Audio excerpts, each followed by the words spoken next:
اچھا ڈاکٹر صاحب، سوال میرا یہ تھا کہ ڈاکٹر ثمر مبارک صاحب ہیں، ان کو ایک مخصوص ہمارا جو پروگرام تھا، ہمارا جو ایٹمی جی پروگرام ہے، اس نیوکلیئر یا حوالے میزائل سے پروگرام تھا جی. اس حوالے سے ان کی بڑی ایک عزت تھی اور جی وقار جی تھا.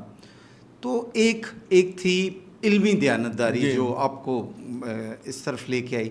تو کوئی خیال نہیں آیا کہ ان کا جو پروجیکٹ ہے یا وہ اس کو ہیڈ کر رہے ہیں، تو میں اگر اس کے خلاف ایک بات لے کے جا اچھا رہا ہوں؟ نہیں، ایسا نہیں ہے. اصل چیز یہ تھی کہ جب میں نے اخبارات میں پذیرائی نہیں ملے گی پبلک میں. نہیں میں نے جب بلکہ پذیرائی نہیں ملی، مجھے تو بہت شدید مخالفت کا سامنا جی کرنا پڑا، میں یہی کیونکہ کہہ رہا وہ ہوں. ایک بہت بڑے ہیرو تھے جی اور ہاں. کوئی بندہ ان کے خلاف کوئی بات سننے کو تیار نہیں تھا. جی ہاں. اور وہ کہتا تھا یہ پروفیسر تو ہوتے ہی تھیوریٹیکل سے بندے ہیں، ان کو کیا پتہ ہے یہ کس قسم کی باتیں کر رہے ہیں. تو میرا ہی انسٹیٹیوٹ جو تھا وہاں کے پروفیسر ہی میرے خلاف تھے کہ یہ کیا پتہ نہیں، آؤٹ آف جیلسی میرے خلاف تھے کہ یہ کیوں کر رہے ہیں. اور انہوں نے ثمر مبارک خان صاحب کو وہاں انوائٹ کر لیا تھا اس ادارے میں، انسٹیٹیوشن اور میں. وہ سارے اساتذہ اس کو بلائے گئے تھے، مجھے نہیں بلایا گیا تھا.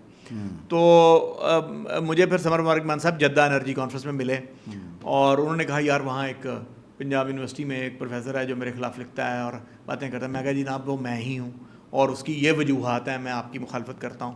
تو مجھے انہوں نے بڑا عجیب جواب دیا. انہوں نے کہا کہ میں تو کئی پروجیکٹ 7 پروجیکٹ چلا رہا ہوں اور اگر ان میں سے ایک فیل بھی ہو جاتا ہے تو کوئی ایسی بات نہیں.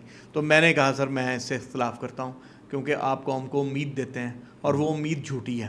کبھی آپ کہتے ہیں جی اس سے آج بجلی بن جائے گی، ویسے ہو جائے گا ویسے ہو جائے گا، تو قوم آپ سے امیدیں وابستہ کرتی ہیں، جبکہ یہ ممکن نہیں، ڈاکٹر صاحب پاسبل اس نہیں. پروجیکٹ پہ کتنا پیسہ ضائع ہوا؟ مجھے ایگزیکٹ نہیں معلوم کہ کتنا پیسہ ضائع ہوا، لیکن کافی زیادہ پیسہ اس میں بلینس کے حساب سے ضائع ہوا. پھر وہ پیسہ وہ پروجیکٹ رک گیا. اور بلینس کے حساب سے؟ جی میرا خیال ہے بلین کے حساب سے. اور پھر جو ہے وہ جو ٹیکنالوجی ہم نے پرپوز کی تھی اللہ کی مہربانی سے، اسی ٹیکنالوجی سے آج وہاں بجلی بن رہی ہے. پاور پلانٹ ہیں، اسی سے کوئلہ نکل رہا ہے، ڈرائی ہو رہا ہے، اس کو بجلی بنائی جا رہی ہے.